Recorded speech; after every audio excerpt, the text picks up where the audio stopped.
Hey everyone, welcome back to my channel. Today's video is going to be another top 5 Tuesday video, and it's going to be on multi-use makeup products.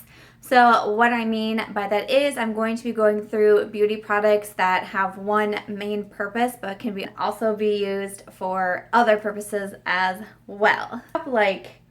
Maybe 6 or 7, but I don't know, I'll kind of go through it because some I don't use all the time, some are special occasions. But I tried to keep it pretty minimum, try to get as close to 5 as I could, but I will explain as the video goes along. But I just thought it would be something kind of interesting. I haven't done a lot of top 5 Tuesday videos in the beauty part of this channel. I've mostly been doing it for books, so I was trying to think of something beauty-wise to do, and for some reason I thought of this. I think it was because when I was doing my 5-minute makeup, I was also using my concealer as a eyeshadow primer, so that's kind of what gave me the idea.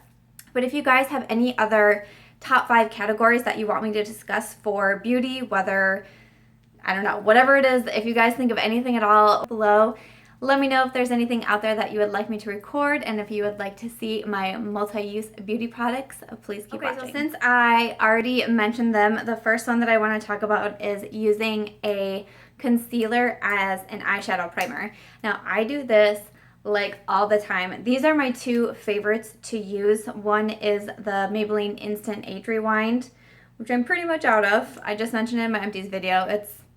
I just need to throw it away. I don't know why I'm holding on to it until I buy a new one. It's really sad. But the other one is the L'Oreal True Match Crayon Corrector. I like this one because it's pretty thick. I don't know. It's a pretty thick consistency, and I just feel like it really does a good job at priming the eyes. I use the Instant Age Rewind when I'm doing makeup looks where I don't do it a lot because I usually will do my eyes first, my eye makeup first, and then the rest of my face. But sometimes if I'm doing just a very casual look, in my 5-minute makeup, I only had one eyeshadow on my eyes. So I actually do my face first, and then I put the concealer all under my eyes, but then I also do my eyeshadows all the way up to my eyebrows, and I think that works really well. So yeah, this can be a huge time saver, or if you're traveling and you don't want to take your eyeshadow primer as well, you can just take your concealer. Okay, another one I have to talk about is using highlighters as your eyeshadows. My 2 favorite that I use sometimes as my eyeshadows is the Mary Luminizer from the Balm. Also from Becca Cosmetics and YouTuber Jaclyn Hill is Champagne Pop. I like using both of these. This one is more on the white highlight. This one is more on the Champagne Peachy highlight, but they look so beautiful also on the eyelids. Say you're going somewhere and you can't bring a lot of makeup, but you want to make sure that you have your highlighter, but of course you want an eyeshadow. I mean, you can bring these. They can double it up. Both of them are so pretty on the eyelids. Becca Opal is another one that I think is so pretty. So I've done that a lot if I'm in a rush, or I don't want to get one of my palettes out, or I just want to apply something quick with my finger. I use my finger to apply the highlighters on my eyelid, and I think it works out really well. And then on the flip side, you can also use your eyeshadows as your highlighters. So 2 that I have that I use this a lot, use this trick a lot, is the L'Oreal Paris Infallible eyeshadows. This one is in Iced Latte, and then the other one I use is the Maybelline Color Tattoo Pure Pigment. This one is in Barely Brazen. So these are so simple. Again, I mean, look how small these are. So if you want to use these, you're going somewhere, you want to bring just a few products, you can use these. You can use them as your eyeshadow, then you can dip your finger or your brush in them and apply them as your highlight too, down your nose, on your cheekbones, wherever it is that you want to apply them, and they work out really well. Another trick that I like to use is having a foundation be used as my contour shade. So I have this L'Oreal True Match Super Blendable Makeup in Classic Tan N7. So that's what this little bottle looks like. So this is a foundation, but because it's so much darker than my skin tone, I use it when I cream contour. Most times I will use a powder contour if I want to contour my cheekbones, but I also do like using cream contours, and I actually for some reason like to do this in the winter. I feel like maybe it would be more popular to do in the summer, but in the winter, I find myself using this a lot. And basically what I do is I will just take my contour brush. A lot of times I use like a small stipple brush from E.L.F.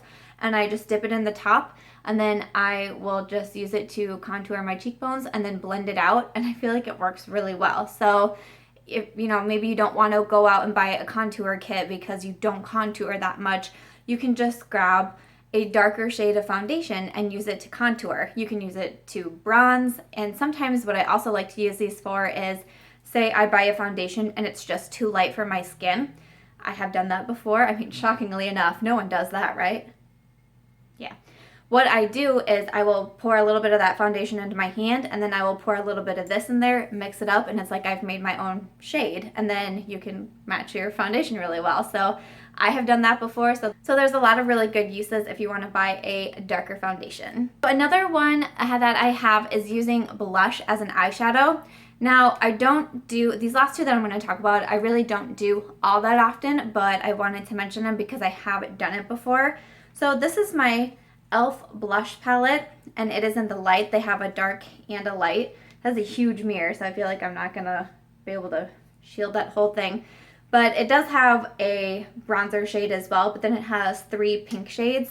I don't use pink on my eyelids a whole lot, but sometimes I just want pink in there, or sometimes I'm doing something fun. Like one time we did an 80s party, and so I put like pink and blue on my eyelids, or years that I've dressed up as Barbie before for Halloween, and I use pink all over my eyelids, and so that's really fun to do. But just because I'm not a pink person on my eyelids doesn't mean you are. Maybe you like pink eyeshadows, I don't know. But then blush is a really good multi-use product for that. If you don't have a certain pink that you love in your eyeshadow collection, take a look at your blush collection and see if you have one in there, because they work just as well on the eyes. Last one I have to talk about is kind of random, but I have seen this product mentioned a lot on YouTubers. I found it from Carly Bible when I started watching her like last year. She talked about this so much that I went out and bought it. It is the Brow Bar to Go, and it's by Whitening Lightning / Gerard Cosmetics. I still don't really know if they're one company or are they 2 companies. I don't know. But basically, it is a brow bar for your eyebrows, and it has a dark shade, a light shade, and then like a setting wax that you put over it.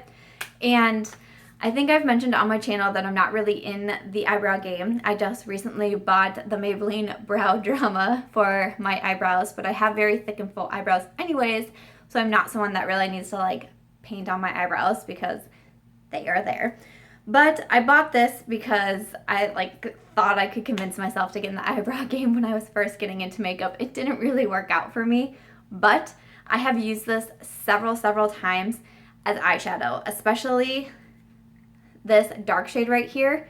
I use that so often in my crease. I mean, pretty often, just with a blending brush. You just grab that dark color, put it in your crease, and then even the lighter shade, sometimes I will even just pick it up with my finger and pat it on my eyelids. There has been a time where I have gone on a trip to Las Vegas and forgot all of my eyeshadow palettes. I forgot all my eyeshadow palettes. I mean, I don't know why. I don't know what I was thinking. I think it was 2 years ago. Me and my husband went to Vegas and celebrated our wedding anniversary, and I forgot my eyeshadow palettes. But I had this in here. I have another L'Oreal Infallible shadow. It's called like something diamond. I can't think of what it's called, but something diamond. But I had these two and my Brow Bar to Go, and those are what I had to use as my eyeshadows because I just forgot everything. But I used the Brow Bar to Go quite a bit on that Las Vegas trip because I forgot my eyeshadows. Okay, let's stop talking about it. That was a really that sucked. But again, if you have, something that you use for your eyebrows, I mean, you can put it in your lashes. I even see people who have like brown mascara use it for their eyebrows. Did I just say eyelashes? I think I did. But brown mascara, you can also use that as like your gel wand jiggy for your eyebrows. That's what I have from Maybelline. And then vice versa, maybe you could use it on your eyelashes too. I don't really know how hygienic that is because they say, we're not supposed to like swap mascaras and all that stuff. So I don't know if it's just on yourself. Is it okay to use mascara on your eyelashes and your eyebrows? I don't know. That one I have not tried before, but I have done the Brow Bar to Go a lot. Okay, so that is it for my top 5, 6, 7, whatever that was, multi-use beauty products. I hope you enjoyed this video. I hope you found it helpful. Maybe found a few new uses for makeup that you have around your house. If you guys have any other suggestions or tips and tricks on multi-use beauty products, I would love to hear them, because some of these tricks I did not know until I was watching certain videos. I also have seen you can use like red lipstick to cover up, I think it was dark circles, and I honestly was going to mention that in this video, but I've never done it myself, so I really didn't want to do or mention anything that I haven't tried for myself. If you guys do have any other tips, tricks, ideas, please do comment below so I can read them, so maybe other people can read them and get a few other ideas. I would love to know your little beauty hacks if you have any out there. Yeah, if you guys have any other video requests for any top 5 beauty videos, please just let me know, or if you have any ideas in general for the beauty or book side of this channel, please just comment below and let me know. If you did like this video or found it helpful, please give it a thumbs up so that I know that you enjoyed it. Please do subscribe before you go, and I will just catch you in my next video. Thanks for watching.